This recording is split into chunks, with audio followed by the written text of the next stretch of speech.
Okay, I need you to stop what you're doing and answer this honestly. When was the last time you heard your mother's voice come out of your mouth while yelling at your kid?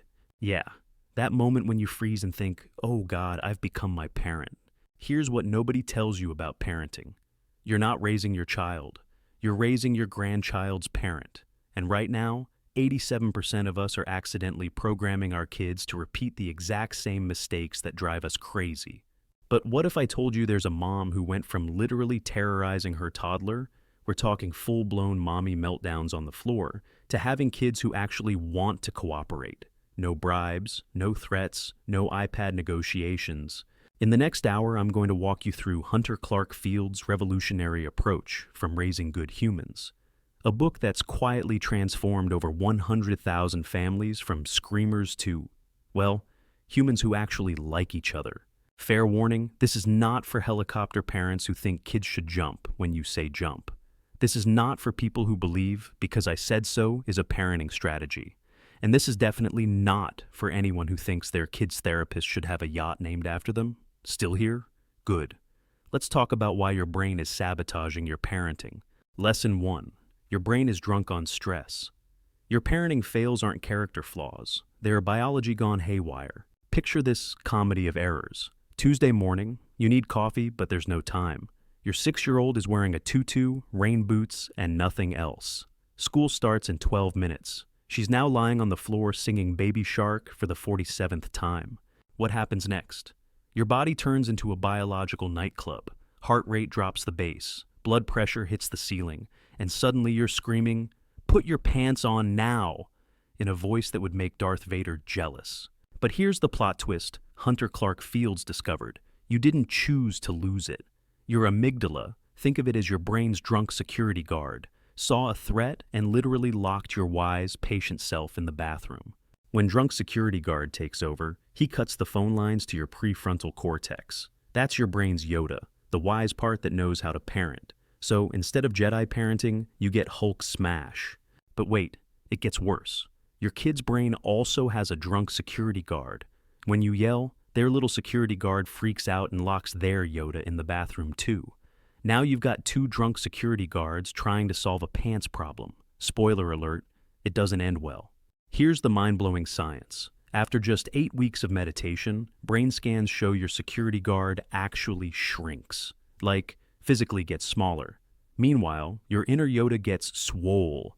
We're talking biceps on your prefrontal cortex. One mom reported, "I used to lose it when my son moved like a sloth. After 2 months of meditation, I watched him put on shoes for 10 minutes straight. 10 minutes, one shoe. And I just laughed. My husband thought I was broken." Have you ever noticed that your worst parenting happens at the worst possible times? When you're late, tired, hungry, or touched out. That's not coincidence. That's your drunk security guard working overtime. But here's the thing. Knowing about your security guard is only half the battle. The real question is, who hired him in the first place? Spoiler, it was probably your grandma. Lesson 2. Your inner child is running your house.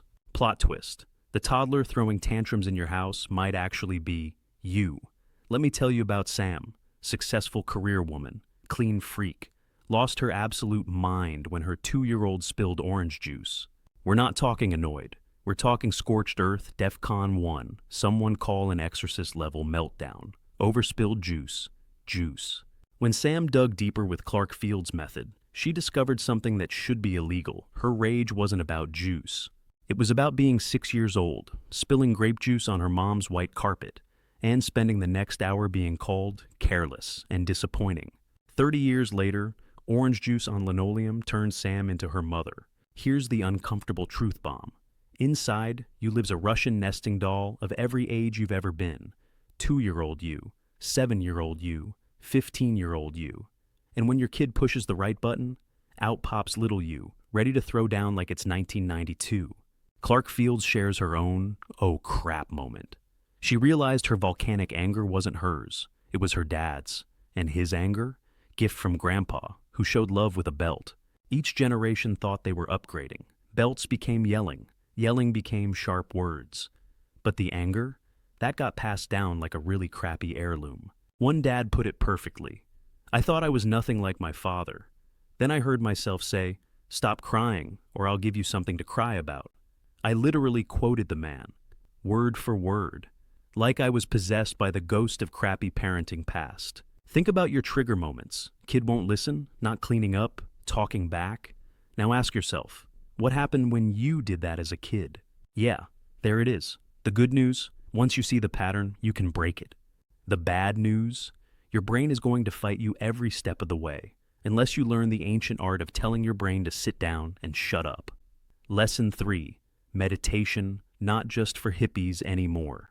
There's a 2,500-year-old practice that makes you a better parent than any amount of Pinterest crafts ever could. Before you run away screaming, "I don't have time to sit on a mountain and find myself," hear me out. Hunter Clarke-Fields was you, skeptical, busy, covered in someone else's bodily fluids. Then she learned this. Meditation isn't about emptying your mind. It's about watching your thoughts like Netflix. Except instead of binging Tiger King, you're watching the Crazy Stuff My Brain Says show. Here's what actually happens.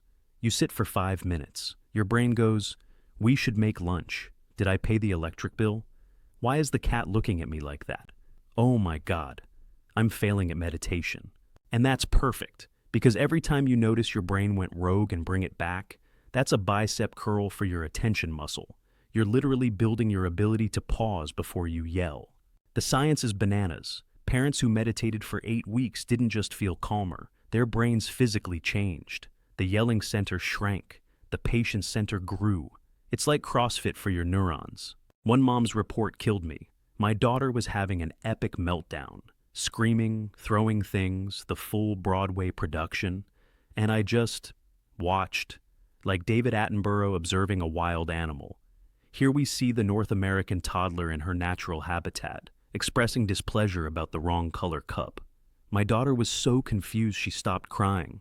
But here's where Clarke-Fields gets sneaky brilliant. She says meditation gives you a sacred pause, that split second between your kid's crime and your reaction. In that pause, you get to choose, yell like a banshee, or respond like the adult you pretend to be on LinkedIn. You know that moment when your kid is ping-ponging off the walls and you feel the scream building in your chest? What if you had an off switch? Not for your kid, though that would be nice. For your own crazy.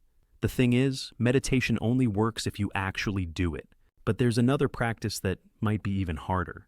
Being nice to yourself when you inevitably screw up. Lesson 4. Plot twist. You're bullying the wrong person. The meanest person in your life isn't your mother-in-law or that mom from playgroup. It's you to yourself. Hunter Clarke-Fields drops this truth bomb. After she was too rough with her toddler during nap time, she found herself on the hallway floor, ugly crying. But here's the kicker. The physical incident lasted 3 seconds. The mental torture? That went on for days. Her inner mean girl was like, "You're a terrible mother. You don't deserve children. They'll need therapy. You've ruined everything. Also, your hair looks bad." Sound familiar? Yeah, thought so. Here's Clarke-Fields' orange juice metaphor. Everything comes back to juice in parenting. When you squeeze an orange, what comes out? Orange juice. When parenting squeezes you, what comes out? Whatever's inside. And if you're filled with self-hatred and shame, guess what you're serving your kids? Shame smoothies. Nobody ordered those. The research will mess you up. Kids whose parents practice self-compassion are more resilient, more confident, and less likely to become that person who corrects grammar on Facebook. Meanwhile, kids of self-shamers, they grow up thinking mistakes are catastrophes and feelings are dangerous. One mom's confession. "I called myself a crap mom so much, my 4-year-old started saying it. She'd spill milk and go, 'I'm crap.' That's when I realized, oh God, she's not learning from what I say to her. She's learning from what I say about myself." Clarke-Fields prescribes something that feels absolutely bonkers at first. Loving kindness meditation. You literally sit there saying nice things to yourself. May I be happy. May I be peaceful. May I not lose my mind when someone puts an empty milk carton back in the fridge. I know, it feels like Stuart Smalley. I'm good enough, I'm smart enough, and doggone it, my kids will eat vegetables someday. But here's the magic. When you stop beating yourself up, you stop beating your kids up, emotionally. When you give yourself grace, you can give them grace. When you accept your own messiness, their messiness stops feeling like a personal attack. What would change if you talked to yourself like you talk to your best friend? What if self-compassion isn't selfish, but actually the foundation of not raising tiny jerks? But okay, even if you're nice to yourself, you're still gonna have feelings. Big ones, scary ones, the kind that make you want to hide in the pantry with a box of cookies. Lesson 5. Feelings are like toddlers. Ignore them and they get louder. We're all emotional constipation experts, and we're teaching our kids to be just as backed up. Here's what Hunter Clarke-Fields noticed. When big feelings show up, we've got two fantastic strategies. Option A, stuff it down. Eat the feelings, shop the feelings, scroll the feelings away. Option B, explode. Become Mount Vesuvius. Destroy everyone in your path. Both options, total dumpster fires. She tells this story that haunts me. A mom watches her kid melting down in Target. Every cell in her body screams, "Make it stop." So she does everything, bribes with candy, threatens with consequences, pulls out the iPad. Message received. Your feelings are unacceptable. You are unacceptable. Please factory reset yourself. But here's the science nobody tells you. Emotions are just energy tourists visiting your body. They're supposed to check in, see the sights, and check out. But when you block them, they become squatters. They set up camp. They invite their friends. Soon you've got anger, resentment, and their cousin passive aggression living rent-free in your chest. Clarke-Fields discovered the middle way. Feel your feelings like you're watching a weather channel. Oh, look, a frustration storm is rolling in. Category 3. Should pass in about 10 minutes if I don't feed it. She invented this RAIN technique. Recognize, oh, hi, rage, didn't see you there. Allow, sure, you can hang out for a bit. Investigate. What's your deal, rage? Tired? Hungry? Someone put an empty milk carton back again? Nurture. It's okay. We're safe. Nobody's dying over juice boxes. One dad's breakthrough. My son was losing it over Legos. Old me would have lost it back. Instead, I said out loud, "Wow, I'm getting super frustrated right now." My kid stopped mid-scream and goes, "Me too, Dad." We just sat there, two dudes frustrated about Legos. It was weirdly beautiful. Have you noticed that the feelings you hate in your kids are the exact ones you can't handle in yourself? Their anger triggers your anger. Their sadness makes you uncomfortable. Their fear freaks you out. What if every meltdown, yours and theirs, is just a feeling trying to clock out, but you keep promoting it to management? But here's where it gets really wild. Even if you master your feelings, the way you talk is probably making everything worse. Lesson 6. Your mouth is writing checks. Your relationship can't cash. Every time you open your mouth to discipline your kid, you're either making a deposit or withdrawal in your relationship bank account. And most of us, we're broke. Picture this experiment from Clarke-Fields. Your kid drops spaghetti on the floor. Your instant response, "Clean that up now," or "You're so messy," or "That's it, no dessert." Now flip it. Your best friend drops spaghetti at your house. Do you scream, "Clean that up this instant, Karen"? No, because Karen would never speak to you again. And she'd be right. But with our kids, we turn into tiny dictators, and we wonder why they stage coups. Here's the jaw dropper. We speak to our children in ways that would get us fired, divorced, or unfriended. Then we're shocked when they don't want to cooperate with someone who talks to them like they're prisoners. Clarke-Fields lists these communication killers: ordering, "Do it now." Translation, "You're my servant." Threatening, "Or else." Translation, "I'll hurt you to control you."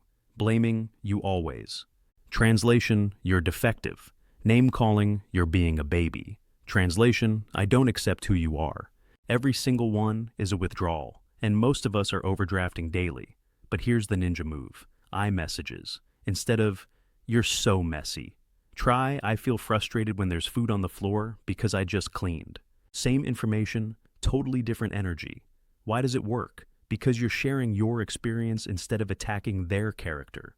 You're inviting empathy instead of triggering defense. You're modeling how humans actually communicate. One mom's report made me cry laugh.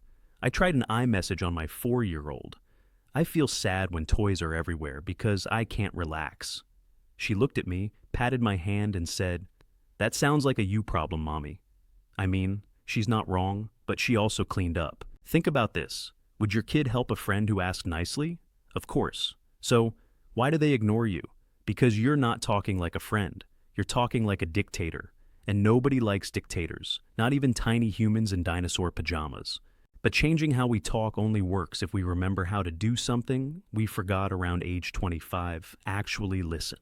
Lesson 7, listening. The parenting superpower. Nobody taught you. There's a type of listening so powerful it can stop a tantrum faster than an iPad, but 99% of parents are doing the exact opposite. Your kid runs over, tears streaming. Emma took my toy and said, "I'm not her friend, and I hate school, and my stomach hurts, and everything is terrible." Standard parent response menu. "I'm sure Emma didn't mean it." Translation, "Your feelings are wrong." "Don't be so dramatic." Translation, "You're too much." "Just share better." Translation, "It's your fault." "Want a snack?" Translation, "Please stop having feelings." Now imagine your partner comes home upset about work and you say, "Don't be so dramatic, just work better." "Want a snack?" Divorce lawyers would love you. Here's what Hunter Clarke-Fields discovered. When we jump to fixing, minimizing, or distracting, we're basically saying, your feelings are inconvenient. Please return to factory settings. But when you try reflective listening, just mirroring what you see, magic happens. "Oh, honey, you're really upset. Emma took your toy and that feels awful." That's it. No solving, no wisdom, just seeing. Clarke-Fields shares this mind-blowing story. A mom used this when her son didn't want to go to school. Instead of lectures about education, she just reflected. "You really don't want to go." What came out? Layer by layer, like the world's saddest onion. Bullies, missing his old friend, feeling alone. By the end, the kid came up with his own solution. Mom just had to shut up long enough to let him. One dad's confession killed me. My daughter was crying about her friend. I was about to launch into my "friendship is complicated" TED Talk. Instead, I just said, "That really hurts." She cried harder, hugged me, then ran off to play. Total time, 3 minutes. My TED Talk would have been 20 and made it worse. The science is wild. When you name a feeling, it literally brings the thinking brain back online. It's like customer service for emotions. "I see you're upset. Let me transfer you to someone who can help." Your prefrontal cortex. When was the last time someone fixed your problems and it actually helped? Never. Because what we want isn't solutions. It's to be seen. Your kid is no different. But sometimes seeing isn't enough. Sometimes you've got a real conflict. And that's where traditional parenting completely fails. Lesson 8. Win-win or no deal. We've been solving family problems like dictators when we could be solving them like diplomats. Hunter Clarke-Fields exposes the 2 losing strategies every family uses. Team dictator, my way or you're punished, creates kids who can't wait to move out and never call. Team doormat, whatever you want, honey, creates kids who think the world owes them everything. Both assume someone has to lose.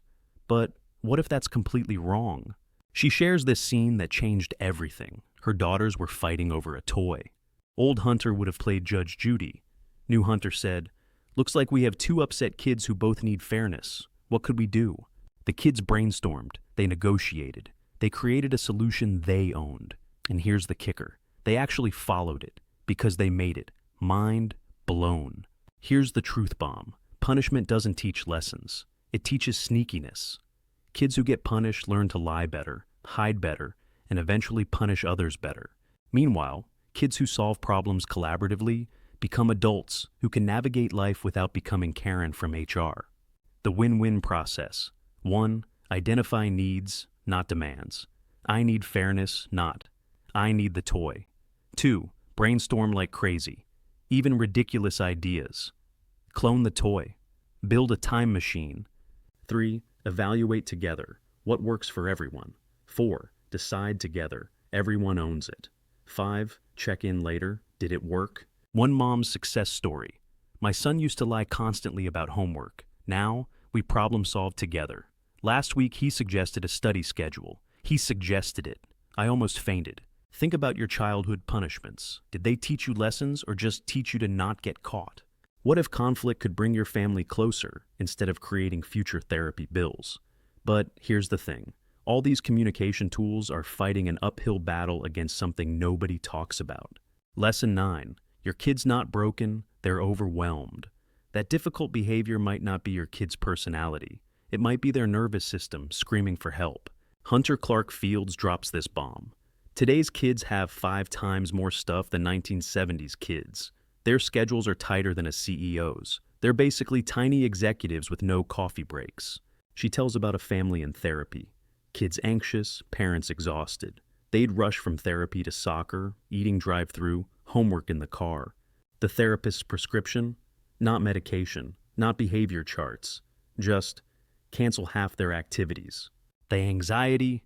Gone. Like it was never there, because it was never anxiety. It was overload. Clarke-Fields tried an experiment, removed 80% of her daughter's toys while she was at school, prepared for nuclear meltdown. Instead, thank you for making my room beautiful, Mommy. Then played deeper than ever. Here's what's happening. Kids' brains are like computers. Too many programs running equals system crash. But instead of blue screen of death, you get red face of tantrum. One dad's realization. I thought my son had focus issues. Turns out he had too much crap issues. We cleaned out his room. Suddenly he could play with blocks for an hour. Same kid, less stuff. The science backs it up. Kids need flow state, that zone where time disappears. It's where they process emotions, develop identity, discover who they are. But flow needs time and space. The 2 things we've eliminated from childhood. Clarke-Fields' wisdom bomb. Boredom isn't a problem. It's the doorway to creativity. But we panic. My child is bored. Quick, sign them up for Mandarin. One mom's confession, I had my daughter in dance, soccer, art, and piano. She was 5. She had a busier schedule than me. Now she does nothing on Tuesdays and builds fairy gardens. She's never been happier. Remember your favorite childhood memory. Bet it wasn't a scheduled activity. It was probably endless summer days doing nothing that felt like everything. What if your kids' behavior problems are just their nervous system begging for mercy? But simplifying life is only powerful if you remember the secret ingredient that makes everything else work. Lesson 10. Connection. The miracle drug. Nobody's prescribing. There's one thing that predicts your kids' future happiness better than grades, activities, or even perfect parenting. And most of us are starving our kids of it. Hunter Clarke-Fields reveals the research that should be illegal. Kids who feel deeply connected to their parents are less likely to do drugs, attempt suicide, or become that person who doesn't return their shopping cart. But here's the gut punch. The average parent spends just 7 minutes a day in meaningful interaction with their kid. 7. You spend more time looking for your keys. We're connection-starving our kids than wondering why they're difficult. Clarke-Fields introduced special time to her family. 10 minutes, no phone, no teaching, just following her kid's lead. Her daughter's behavior transformed, not because of technique, because her cup was full. One dad's report. I thought special time was stupid. I'm with my kid all day. But then I realized I'm with his body, not his soul. Started doing 10 minutes of whatever he wanted. Last week he taught me a dance. I looked ridiculous. He said it was his favorite day ever. Here's the science. Connected kids can access their prefrontal cortex. That's the part that shares, cooperates, and doesn't hit their sister. Disconnected kids, they're all amygdala, all fight or flight, all chaos. But the deepest connection isn't just being there. It's being there. Capital T-H-E-R-E. Clarke-Fields' daily ritual slays me. When her daughters get off the bus, she's not just waiting. She's present, centered, ready. She hugs them and says 6 words. I'm so happy to see you. Those 6 words, delivered with presence, do more than any parenting technique ever could. One mom's confession, I realized I was physically there, but mentally writing grocery lists. Started putting my phone in a drawer at 3 p.m. Yesterday, my son said, Mom, you're different now. Better different. I'm not crying, you're crying. Think about your worst behavior as a kid. Bet it happened when you felt disconnected. Your tantrums, your rebellion, your sneaking. All just misguided attempts to reconnect. What if bad behavior is just your kid saying, I miss you in the worst possible way? Okay, real talk. You just learn more about parenting in 1 hour than most people learn in a lifetime. But here's the thing. Hunter Clarke-Fields didn't write Raising Good Humans from a place of perfection. She wrote it from the hallway floor, covered in tears and snot, thinking she was the worst mother alive. If she can go from that to creating a family where people actually like each other, So can you. But information without action is just entertainment. So here's what I need you to do. Comment below. What's the one thing from this video that made you go, "Oh crap, that's me"? Because when you admit it publicly, your brain marks it as important. You're 73% more likely to actually change. Then tell me, what generational pattern ends with you? What mess did your parents hand you that you refuse to pass on? Your courage might be exactly what another struggling parent needs to see. Here's your homework. Yeah, I said homework. Deal with it. Tonight. When your kid spills, breaks, or destroys something, take 3 seconds before you speak. Just 3. Count them. See what happens. Tomorrow, try one iMessage. Just one. I feel blank when blank because blank, even if it feels weird. This week, sit for 5 minutes and watch your thoughts like a Netflix show. That's it. 5 minutes. You spend longer picking a Netflix show. This month, schedule 10 minutes of special time. No phone, no teaching. Just follow their lead. Watch their face change. Join the thousands of parents who are choosing progress over perfection, connection over control, and presence over Pinterest. And remember this, your kids don't need a perfect parent. They need a real one who messes up and repairs, who loses it and apologizes, who shows them that humans can grow and change. You know what's better than being a perfect parent? Being a parent who's brave enough to grow. The generational patterns stop here. The connection starts now, and it all begins with your very next breath. Now stop watching videos about parenting and go hug your kid. Yes, even if they're being annoying, especially if they're being annoying. That's probably when they need it most. See you in the comments, you beautiful, messy, trying your best human. Now, go raise some good ones.